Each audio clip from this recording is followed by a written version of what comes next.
안녕하세요. 김포에 거주하고 있는 32살 여성입니다. 저는 23살의 나이에 결혼을 했었고 25살에 이혼을 경험했어요.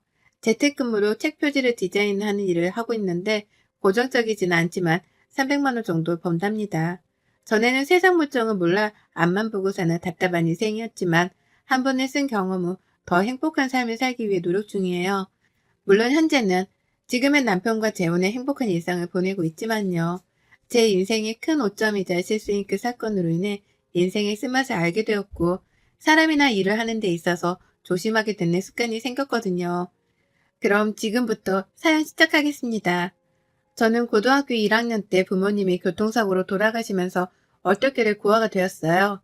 그래도 다행인 건 친척분들의 도움을 받을 수 있었고 고등학교를 무사히 졸업할 수 있었죠. 학교에서 급식비와 학비를 지원해준 탓에 조금은 여유 있게 학교를 다닐 수 있었습니다. 저희 집이 돈이 많은 집은 아니었지만 가정이 화목했고 저는 부족함 없이 자라왔습니다.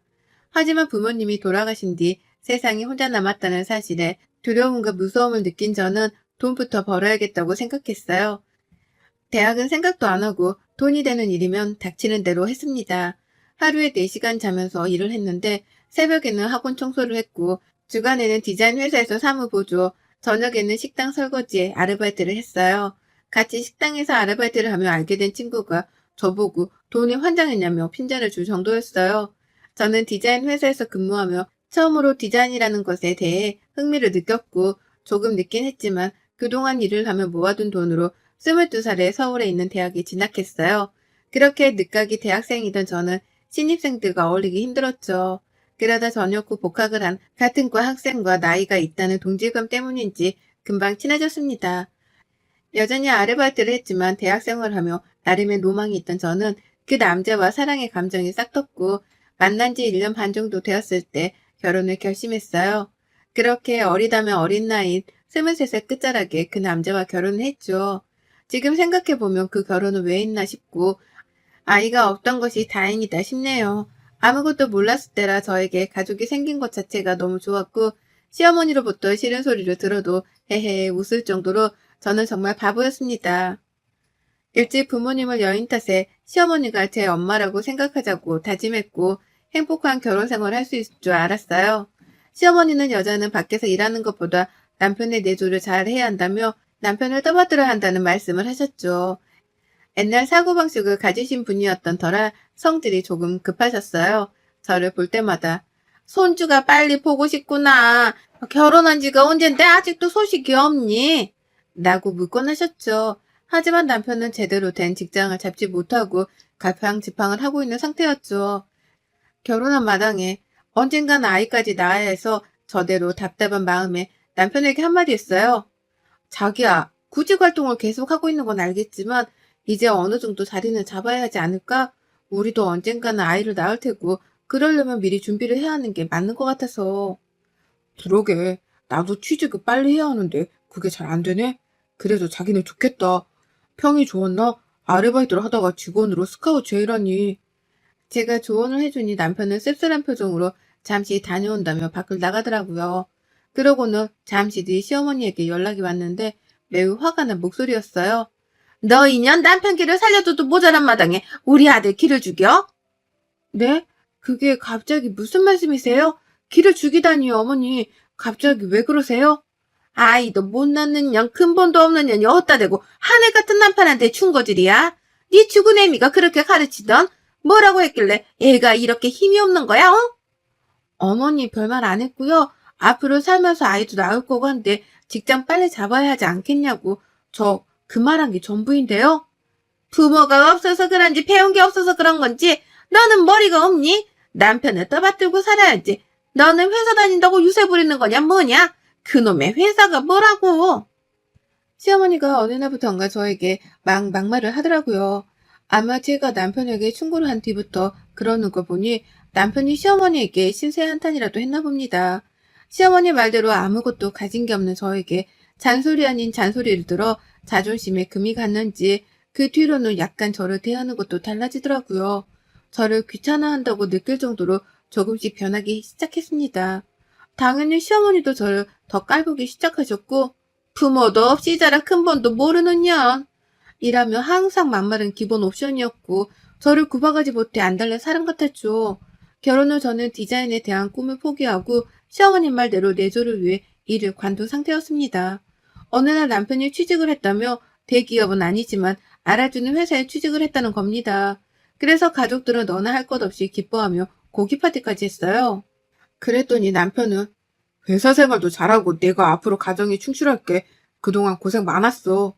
라며 앞으로 잘 살아보자고 화이팅을 외치더라고요. 그렇게 2년 정도의 시간이 지나고 남편과 시댁과 저는 원만하게 잘 지내고 있었습니다. 예, 이제 차들이도 사봤으니 손주를 좀 안겨줘야 하지 않겠니? 시간도 얼추 지난 것 같은데 자리도 잡았으니 이제 슬슬 준비해야 하지 않겠니? 네, 어머니, 노력해볼게요. 조금만 기다려주세요. 시어머니의 말이 틀린 말은 아니었기에 저는 남편에게 같이 노력하자고 이야기했어요. 하지만 웬일인지 남편은 저에게 쌀쌀맞게 대했고 예전에 비해 많이 무뚝뚝한 모습이었습니다. 아이가 생기지 않자 시어머니는 저를 닥달하기 시작했고 저는 스트레스가 이만저만 아니었어요. 여보, 요즘 무슨 일 있어? 회사 일 많이 힘들지? 라며 다가가려 해도 피곤하니까 말 걸지 마. 그만 자자. 집에서 집안일만 하는 사람이 뭘 알아? 라며 무시하더라고요. 그렇게 대화는 자연스레 단절되었고 저도 점점 지쳐갈 즈음 시어머니가 일하는 남편한테 잘 좀 해라. 남편은 무릇 아내가 하기 나름인데 고생하는 내 아들 먹이라고 보약도 잔뜩 했다. 회사에 두고 먹으라고 했으니 갖다 주렴. 이라며 보약을 전해주라 해서 남편의 회사에 갈 일이 생겼죠. 로비에서 아무리 연락을 해도 받지 않아 안내 직원에게 전달을 부탁하고 밖으로 나왔는데 남편 차가 앞에 서더니 웬 여자와 함께 차를 타고 가는 게 아니겠어요?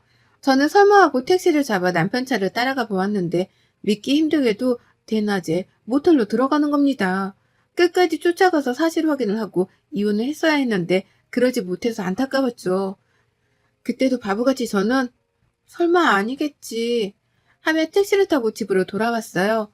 남편은 야근을 한다며 12시가 다 돼서야 집에 들어왔고 주말에는 출장을 가야 한다며 저보고 짐을 싸달라고 하더라고요. 그렇게 출장짐을 싸고 빨래를 하며 옷을 뒤적거렸는데 여자 냄새가 나는 것 같기도 하고 낮에 있었던 일 때문인지 여간 신경 쓰이는 게 아니더라고요. 그렇다고 남편에게 물어보자니 속 좁은 여자가 될 것 같기도 하고 그래서 버텼습니다. 아무것도 아니라고 생각하며 버텼죠. 그렇게 다음날 아침 남편이 출장을 가고 주말에 혼자 커피를 한잔하며 쉬고 있었는데요. 갑자기 모르는 번호로 연락이 오는 겁니다. 전화를 받았는데 웬 여자였어요. 안녕하세요. 좀 만났으면 하는데요. 조왕국 씨 와이프 되시죠? 저 김미란이라고 하는데요. 저랑 좀 만났으면 해요. 기니 할 말도 있고요. 전화를 받는 순간 저는 직감적으로 알 수 있었어요. 전화를 한 사람은 바로 남편이 바람을 피고 있는 내연녀라는 것을요. 그날 저녁에 집 근처 커피숍에서 만나기로 했습니다. 떨리는 마음으로 커피숍에 미리 나가 앉아있는데 곧이어 그 여자가 오더라고요. 안녕하세요. 전화드렸던 김미란입니다. 조왕국 씨 와이프? 네, 제가 조왕국 씨 와이프 되는 사람이에요. 무슨 일로 저랑 보자고 하신 건가요? 용건만 간단히 하죠. 저도 길게 말 안 할 거예요. 단도직입적으로 말하죠. 저 임신했어요. 그 사람 아이고요. 저희 사랑하고 있으니 헤어져 주세요. 네? 너무 당당하게 말하는 거 아니에요? 그게 무슨 말이죠?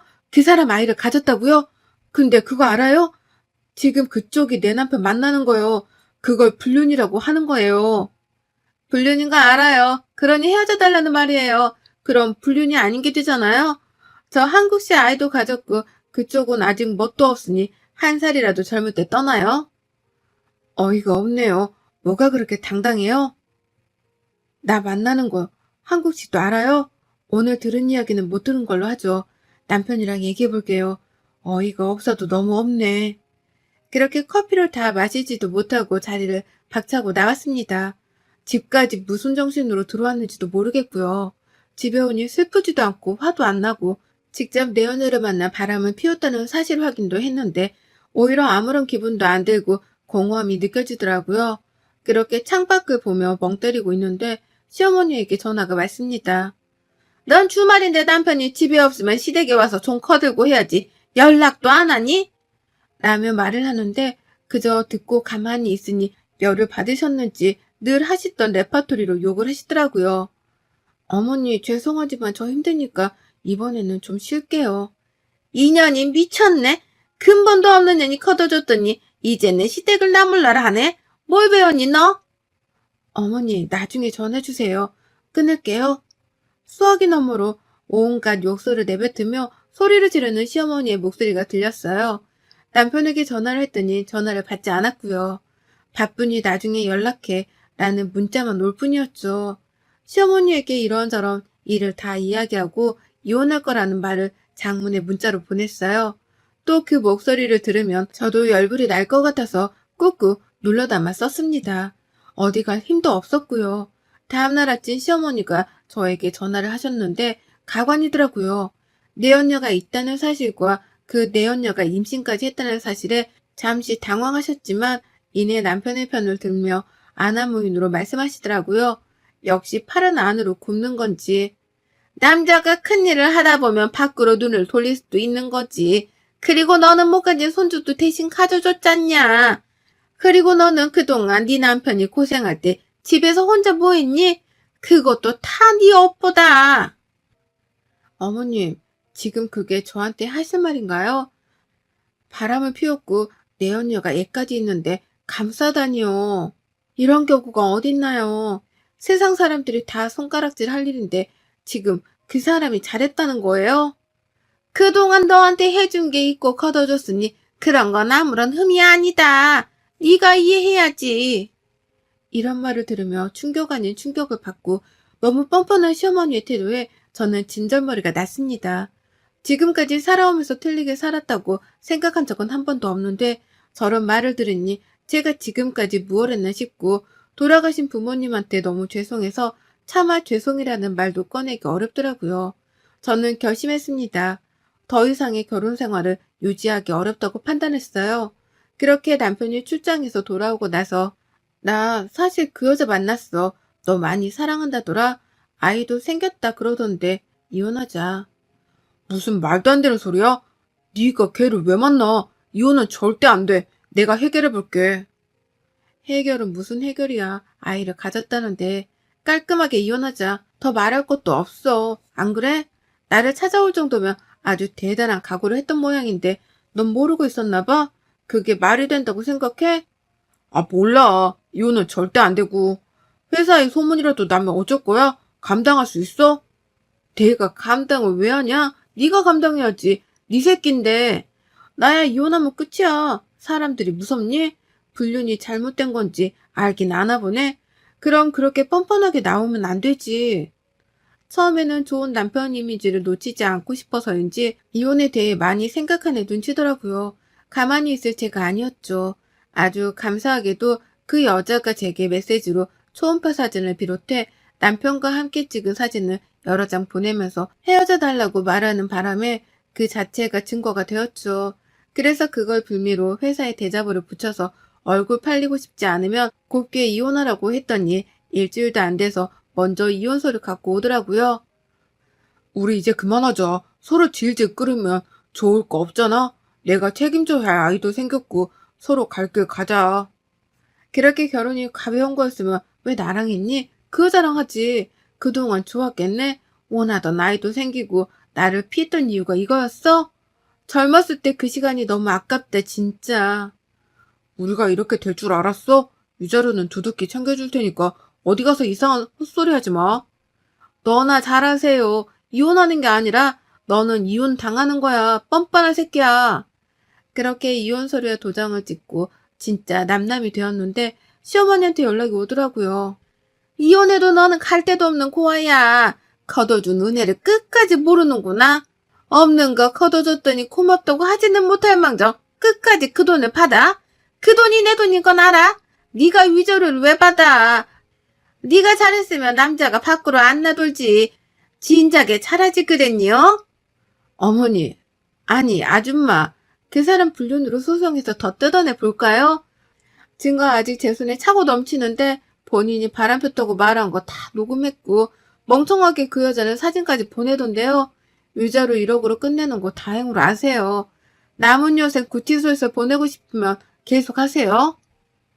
뭐? 아줌마? 야, 이년아, 너 말 다 했어? 이게 보자 하니까 내가 무슨 죄를 지었다고 그러냐? 해볼 테면 해봐라. 끝까지 남의 집안 망쳐먹고 니 갈 길 가는구나. 어디 한번 해봐. 그 말 후회하지 마세요. 전 한다면 하는 사람이니깐요. 사실 남편에게 위자료로 1억 정도를 받았거든요. 지가 유책 배우자인데도 제가 나중에 딴 말 할까봐 입막음하려고 두둑하게 챙겨주더라고요. 근데 시어머니, 아니 그 아줌마는 그게 그렇게 안 입고 왔는지 저에게 종종 연락을 하더라고요. 속이 뒤집어질 대로 뒤집어진 저는 마음도 지쳤습니다. 그러고는 시어머니, 아니 그 아줌마가 원하는 대로 해드렸습니다. 사실 결혼 생활을 하면서 시어머니가 저에게 퍼부었던 모욕적인 말과 폭언들 정상은 아니잖아요. 제가 왜 그랬는지는 모르겠지만 나름대로 증거가 많이 모아졌더라고요. 저랑 통화했던 거 메시지 주고받은 내역 모조리 다 증거로 제출해서 명예훼손 폭행죄로 고소했답니다. 당연히 합의는 없었어요. 이건 전 남편과의 문제와는 별개니까요. 그제서야 저에게 잘못했다면 용서를 비는데 저는 절대 합의해주지 않았죠. 뭐가 좋다고 저런 사람을 곱게 그냥 내버려 두나요? 예, 내가 잘못했다. 내가 잠시 어떻게 됐었나 봐. 이렇게 사정할 테니 제발 고소는 취하해주지 않으련? 이 늙은이가 살면 얼마나 산다고 그러니 제발 한 번만 용서해다오. 저한테 뭐라고 그러셨어요? 근본 없다고 하셨죠? 걷어줬다고 하셨죠? 그런 분이 저한테 하신 게 뭐가 있어요? 한 번이라도 저 가족이라고 생각한 적은 있으세요? 그리고 본인이 잘못 없다면서요. 그럼 떳떳하게 구셔야지 왜 이렇게 비굴하세요? 다시 한번 말하지만 저는 절대 선처 없습니다. 한 달이 됐건 몇 년이 됐건 그 안에서 잘 살아보세요. 그렇게 시어머니는 실형을 선고받고 구치소에 수감되셨어요. 제가 무시당하며 살아온 세월과 상처에 비하면 아무것도 아니었죠. 그렇게 한바탕 소란이 일고 남편에게 받은 위자료로 저는 시골에 작은 땅을 구입했습니다. 나중에 늙어서 갈 곳 없으면 그곳에 집을 짓고 살자는 막연한 생각으로 땅을 샀어요. 몇 개월이 지나 그 땅이 관광단지로 개발이 된다는 소식이 들려왔고 저는 보상금을 받게 되었는데 본의 아니게 20억이라는 큰 돈이 생기면서 먹고 살 걱정은 하지 않게 되었답니다. 당연히 이 사실은 저밖에 모릅니다. 갑자기 돈이 많아져 저는 그동안 평생 누리지 못했던 것들을 하나씩 해보았어요. 혼자 백화점에 가서 명품을 사보기도 하고 비싼 호텔 뷔페를 먹어보기도 했죠. 그렇게 이혼을 하고 무엇을 해야 할까 하고 혼자 생각 정리 겸 제주도로 여행을 떠났는데 20살 초반에 일했던 디자인 회사 팀장님을 우연히 만났습니다. 여행지에서 우연히 만난 것도 신기하고 반갑기도 해서 커피도 한잔하며 바뀐 연락처도 주고받고 이런저런 이야기를 하며 시간을 보냈어요. 팀장님은 디자인에 대한 꿈을 갖고 회사에서 일하던 제 모습이 보기 좋았다고 하셨어요. 그 말씀을 계기로 여행에서 돌아온 저는 앞으로 무엇을 할지에 대해 고민을 했어요. 그러던 찰나 팀장님에게 연락이 오더라고요. 같이 저녁을 먹기로 했습니다. 사실 조금 갑작스럽게 들릴지는 모르겠는데 어렵게 용기 내서 말하는 거야. 지영 씨가 회사에 다닐 때 사실 내가 많이 좋아했었어. 그래서 고백하려 했는데 갑자기 결혼한다는 얘기 듣고 얼마나 충격이었는지 몰라.